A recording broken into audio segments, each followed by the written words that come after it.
کہ normally what happens ہماری day to day life میں بولنے اور لکھنے والی انگریزی میں فرق ہوتا ہے، جس طرح بولنے اور لکھنے والی اردو میں فرق ہوتا ہے، بولنے اور لکھنے والی سندھی، سرائکی، پنجابی، پشتو، فارسی ہے جی، خیبر پختونخوا میں بولے جانے والی زبان ہو، بلوچستان میں ہو، فاٹا میں ہو، وزیرستان میں ہو ہے جی، گلگت بلتستان میں ہو، لکھنے والی اور بولنے والی دونوں زبانوں میں کیا ہے فرق ہوتا ہے۔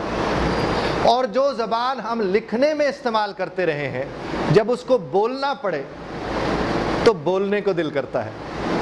کیا دل کرتا ہے؟ یعنی آپ دیکھیے، آپ سے کوئی کہے کہ ٹھیک ہے تم 16 برس لکھتے رہے، پڑھتے رہے،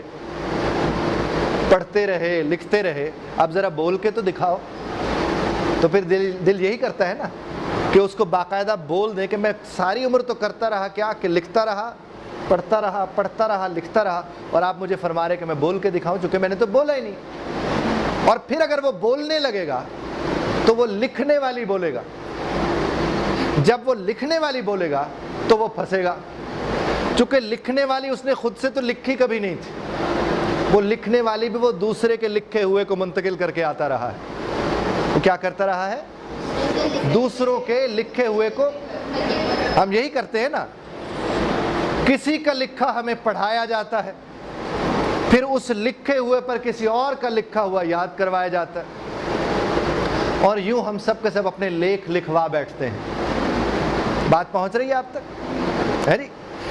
میں چونکہ آپ سے عرض کیا لفظوں سے علاج کرتا ہوں، تو میں ایک صاحب، ایک خاتون، ان کا علاج کر رہا تھا، اچھی عمر تھی ان کی، اچھی خاصی عمر تھی، جوان اولاد تھی ان کی، تو میں اکثر لوگوں سے کہتا ہوں کہ نام میرا اعجاز بخاری ہے، تو آپ مجھے اعجاز مت کہا کرو، آپ اجاز کہہ دیتے ہو تو بڑی تکلیف ہوتی ہے، تو آپ مجھے بخاری کہہ لیا کریں۔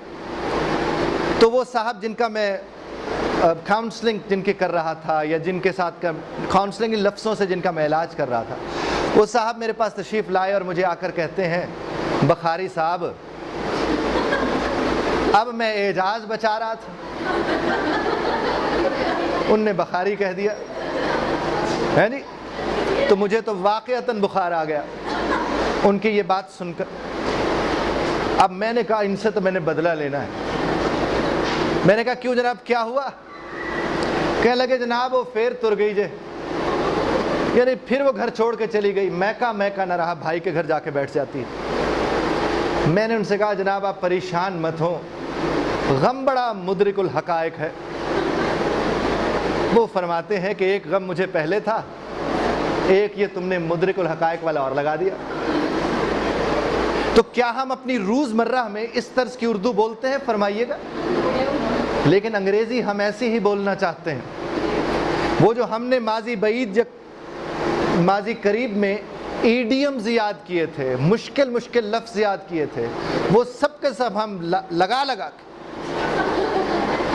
اور پھر وہ ہمیں ڈھونڈنے بھی پڑتے ہیں، سوچنے بھی پڑتے ہیں، اور اتنی دیر میں کمیونیکیشن کا سطح تقریباً ناس ہو چکا ہوتا ہے، اور کانفیڈنس کا لیول بھی کہیں اور چلا جاتا ہے۔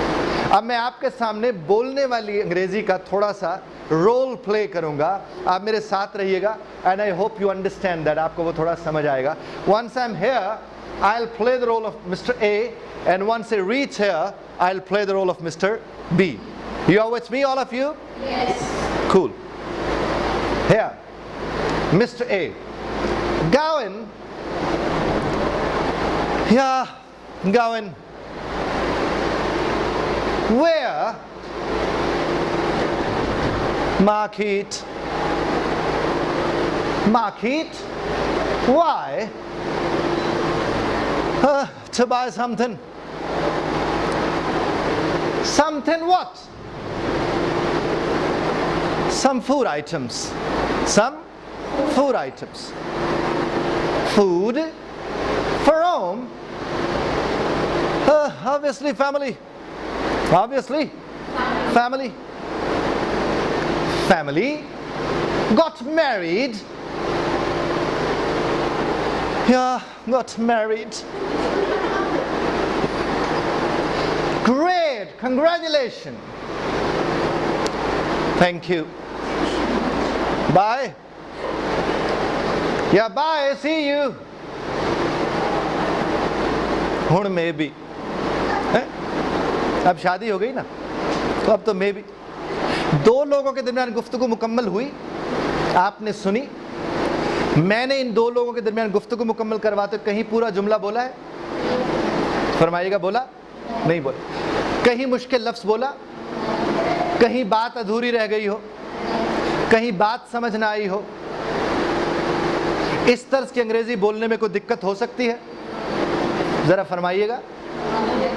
اسی لیے دقت ہے کیونکہ آپ اسی طرز کی انگریزی, اگر آپ کے اوپر یہ قیامت آن پڑے تو آپ کیسے بولیں گے وہ بھی ذرا سن لیجئے گا. اب یہاں کھڑے ہو کے